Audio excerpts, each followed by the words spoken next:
2021, Broadway's been shut down for 18 months. We're back at a musical. We cannot believe it. It's amazing. So we're at intermission. Back on Broadway. We're at Hadestown.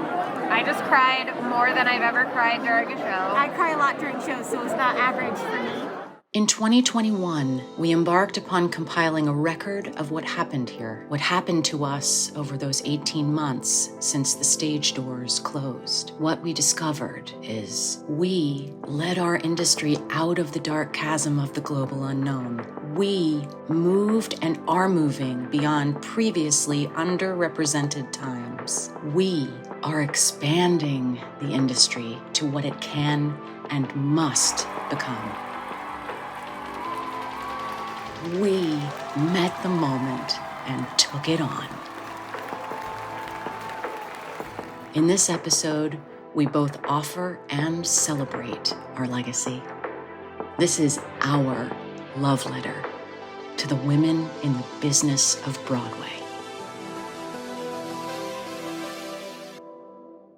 This is Here's to the Ladies Who.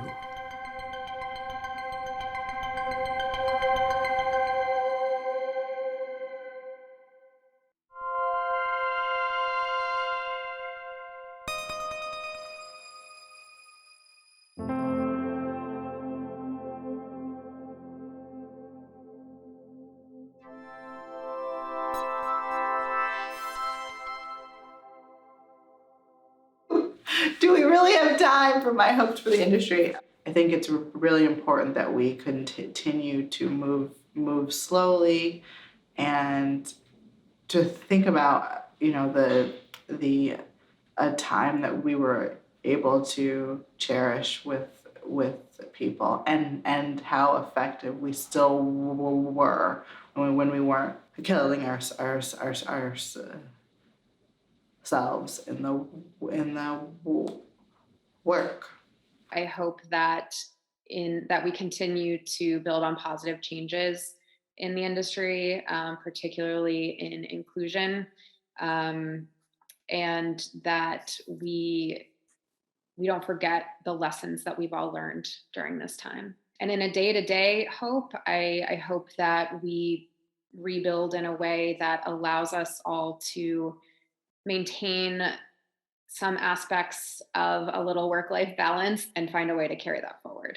I think all of the change that we need in our industry has to start with individuals, that people feel accountable and feel a sense of responsibility as individuals to continually ask what forms of oppression are built into what we learned in theater making.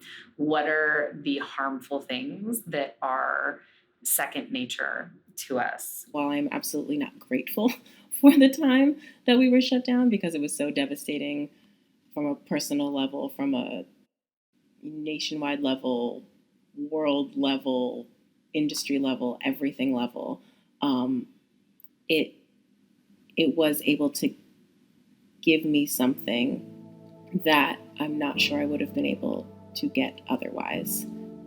Finally being seen more as a person of color, as a woman of color, as a Black woman in this industry, it was valuable to hear what I wanted to say, what I had to say, and not saying I didn't feel valued before, because I did. It was just in a different way. And I think people were listening to Black people in a very different way than they were before.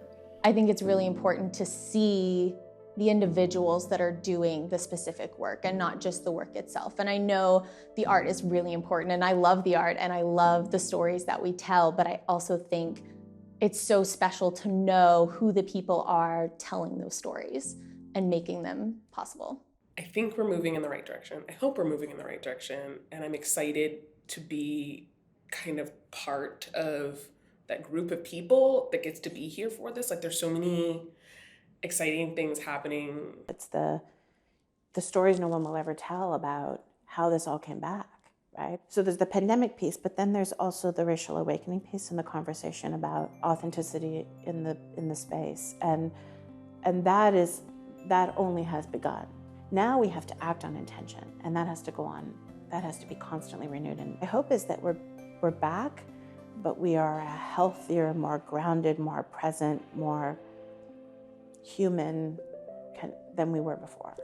I hope that we start to see some changes affected by just the sheer makeup of who's working in the business. And there's more women now, there's more people of color now, there's more young people who have a real stake in the game in a way that can affect change. I hope to see more risks being taken in who we entrust creatively. And I know that's a lot to ask of the leadership of our industry, to be taking more risks on who we entrust the creative reins of a project with.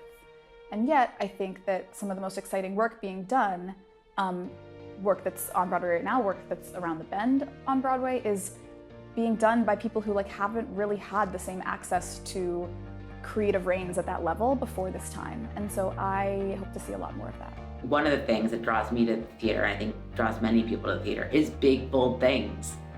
So I think we need to find a way to collectively find a dynamic that encourages action, encourages big action, both artistically and organizationally and whatnot, but also makes room for failure and makes room for missteps and mistakes.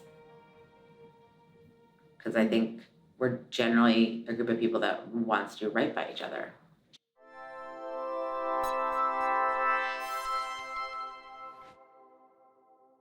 My passion for living and working in the theater has only strengthened over the last 2 years. I feel so fortunate to be in a business that I love. I feel so fortunate to be in a business that fosters community and that fosters art and fosters music. It's the magic of shared experience, right? And I hope we can hold on to that sense of magic. There's this great sense of energy right now. Energy, new creation and new models and new ways of doing things. And I'm just very inspired by that. There's nothing like being in a theater and seeing a wonderful production, or seeing something that is going to be a wonderful production, seeing how it progresses. And the second thing I think is the surprise factor. It's never routine. I think that the issues that producers and creative people are dealing with are always interesting. I hope that the industry embraces a spirit of community and not of competition or isolation. I want to see more communication out of Broadway. I want to see more open-minded trust among the sector. I know it can be really challenging, but I think we're all better served together, sharing more information, sharing our insights and experience than closing it off and sort of being in silos. When you are in a community of people and you hear audibly them laugh, them gasp, them cry, it is like no other emotion in the world. And that is what our industry does. My hope is that we can get to the point where we thrive, that we find our audiences again. And I think that people are very open to work that they were not, that perhaps they were overlooking before. Broadway theater, off-Broadway theater, the whole cultural aspect of this extraordinary city are inseparable. All that culture is inseparable from the lure of the city, whether it's for people to move here or people to visit here. You know, one goal that I would have is to keep the focus on that our audiences and our workforce look more like our country, and that we have to make a really calculated effort to do that. And sometimes the worlds of commerce and that collide, and I think we have to be steadfast. We need to own the power that we have, and we need to make sure because that we get compensated so that we can help do our part to bring the city back, the state back, and the country back. And I know, having been around a while, that people are like, oh, this arts and economic development stuff, gets away from the art for art's sake. And I would say, no, it doesn't, because it's the art that is creating the economic development and the economic impact. So I'm just saying, let's own what we do. I say to all the legislators that we've been meeting with, this is not a handout. We are the engine. Put oil in the engine or nobody's coming back.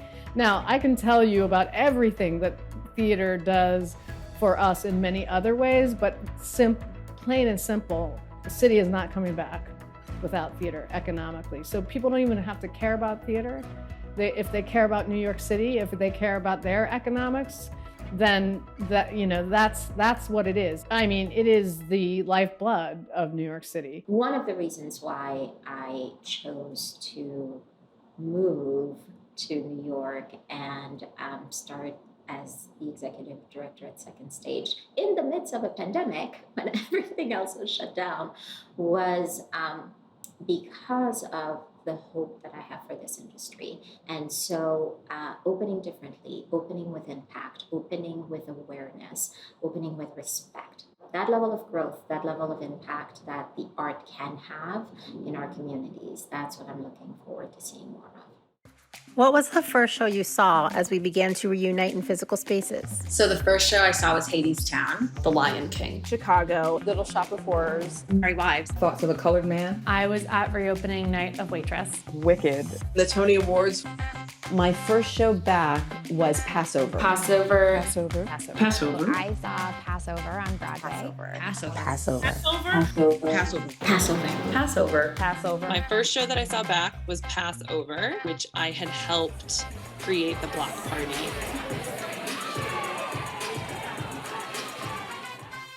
It feels like we've entered into a new world, and we could choose to let the old world swallow it up again, or we can push forward. And I'm interested in working with people who want to push forward. I think people think that because the marquees are back on and the lights are back on, that we have fixed everything. And it's like, we fixed so little.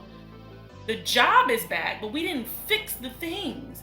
And so I hope we don't get distracted by the lights and the deadline announcements and, the new plays. And I hope we still realize that there's a lot of work and the work is going to be ongoing. This is not an easy fix.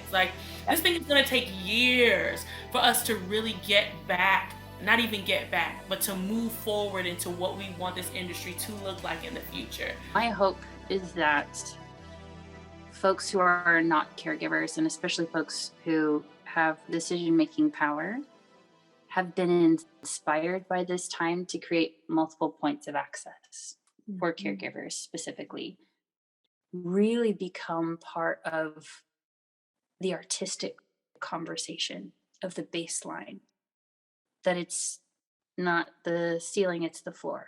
It's just the starting point of how we can create a culture of care for each other, because we can all get sick and we all need points of access, and we're only going to find out what those are if we're able to be transparent about our needs and agree to move forward together. My hopes are that we're being a lot more thoughtful and deliberate about what stories we're telling, how we're telling them, and how we treat the people who are part of that process. I'm extremely hopeful that we will continue to move in the right direction as far as diversity and equity are considered. I'm extremely hopeful, and just the possibility that we can be in a better place really warms my spirit. I think the one thing I'll say is that it's important for us all to be open to change, really genuinely open to change. This can't be a phase, this can't be a fad.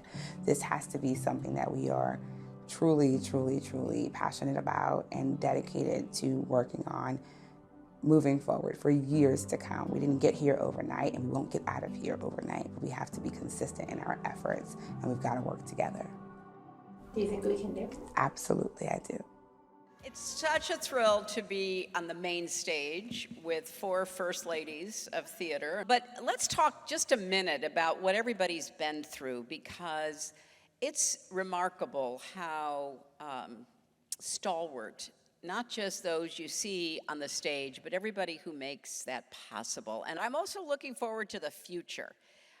because I think we need theater and the arts more than ever.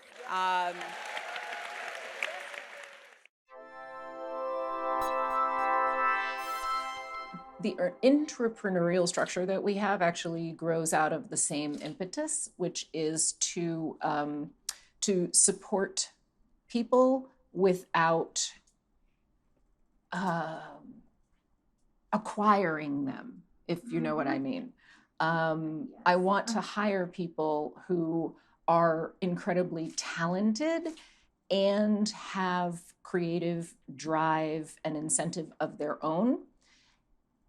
And so that's an entrepreneurial nature, but I also want to give them stability and professional security, because I wanted to hire people who didn't want to be hired. It's all about mentorship, all of it. The professional mentorship, the industry mentorship, whether it's in a nonprofit, even employment should be mentorship. It shouldn't be ownership. It shouldn't be that someone works for you and exclusively for you, and they execute your vision, your instructions, I don't know what that is for the other person. It sounds awful. So I think that when we think about how we nurture people and we bring that into the way we employ them, it can be a much longer term and I think potentially mutually enjoyable experience. I really want to see the next generation too leading Broadway. I think there were a lot of great younger generation producers and theater makers and Broadway professionals who really stepped up during this time. And I'm excited to kind of see where their leadership goes over the next year, decade, however long. I think people have to be willing to listen to each other and like have hard conversations and, you know, go to the room and like be willing to listen to someone else rather than just like, you're doing this wrong, and so we're going to cancel you for it, because I don't think that our industry will get where it needs to be with that MO. The growing pains are real, and this will hopefully bring us out on the other side as a more well-rounded, more communal industry. And I have really high hopes for where we're going. You care about expanding your audience. If you care about making sure people who are immunocompromised or injured or somehow can't make it to your theater, if you really care about those things, you have to care about streaming moving forward, whether that's live stream or taped, or it doesn't matter, but like you have to care about that if your mission has anything to do with those elements. And so I hope moving forward, theater is more accessible across all those different categories. How can we shift and grow as an industry when it comes to technology? How do we expand to get more visibility in front of new audiences to bring them into the world that is theater? I hope that the humanity of what we've learned during this time stays with us as we go back to a very intense and very busy industry. And I don't mean necessarily that we have to, work less hours or not do 8 shows a week or not be competitive and not be commercial and not be all the things that make Broadway a huge success. I just mean that we take the time to listen to each other, that we take the time to hear, that we take the time to pause, that when somebody is asking for something, it's because they're asking for it for a reason, and just like engaging in those dialogues. Well, I know that change happens slow in our industry, but when there is like a massive call for re-envisioning systems, I think that we have to meet that call by standing up to reevaluate how we do the work that we do. I hope that the industry will take a hard look at its practices and reevaluate how to be more equitable and just, not only in terms of representation, which is like usually where you find folks arguing, especially for trans inclusion, but also for like the kinds of stories that we're telling, who's getting access not only on stage, but like in the audience. in the crew, in the design team, on the creative team, really thinking about what disruptive inclusion looks like and then finding ways to make that happen. I hope that as we continue on this process of creating art, that our first priority are always the humans that we want to affect, and the humans that are making the art. And so we're not just thinking about what the audiences in this moment will pay and receive from the art that we make, but we're thinking about the long-term repercussions of the cost of the art we make if we get it wrong. The truth is, we're gonna get some things wrong. And that's okay, because that's all a part of evolution and all a part of growth. And we're gonna get some things right, and they're gonna be right today, and then 10 years later, like they're gonna be wrong. And people are gonna look back and go, oh my God, I can't believe they said that. I can't believe they called them that. And it's okay to know that in this moment we are right, and in 10 years we'll be wrong. But I hope that when we get to 10 years from now, we can say, look at how far we've come. And that we can give each other the grace to go on that journey. Because I hope that 10 years from now, that the art that I have made, you will see the intention, but I hope that we are better than the art that I am making now. And that I am challenged, and I continue to be challenged to be a better artist, a better thinker, and a better human, and more responsible in everything that we make. In order to know our future, we have to remember our past, and we needed to preserve these stories. And we know that women are marginalized in so many ways, and our stories are not fully brought to light, and our pain and our suffering is not always shared, because when we share it, we're called weak. And I knew that I wanted to find a way to preserve these stories, and the Broadway Women's Alliance would be the perfect place to do it. And then we met you, Heather, and you brought this to life in such a special way. The stories have to be told, and they have to be remembered. I hope we never go through a time like this again, but in order to not go through a time like this again, we have to know that we went through it, and we have to know what it felt like.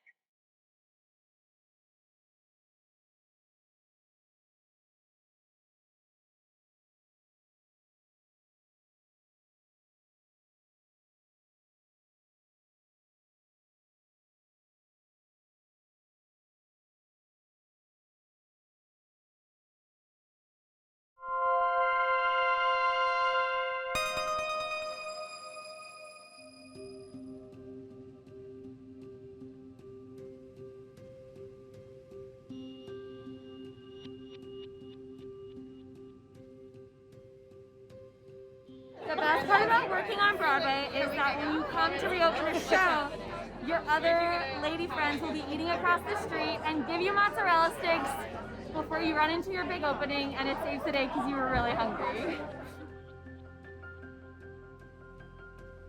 It's almost like church, like when you go to church and you look at someone next to you and they're like so happy and they'll hug you and be like, happy Sunday. And here at the theater, it's the same. It's like, what did you think of that show? Like, how was it for you? And it's a complete stranger. And it's like an amazing feeling to kind of like be able to bond with everybody in that way.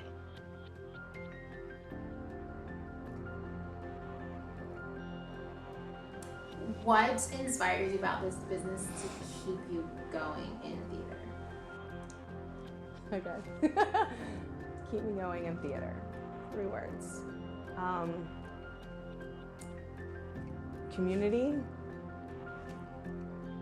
art, and passion. Is that it? Are those good words?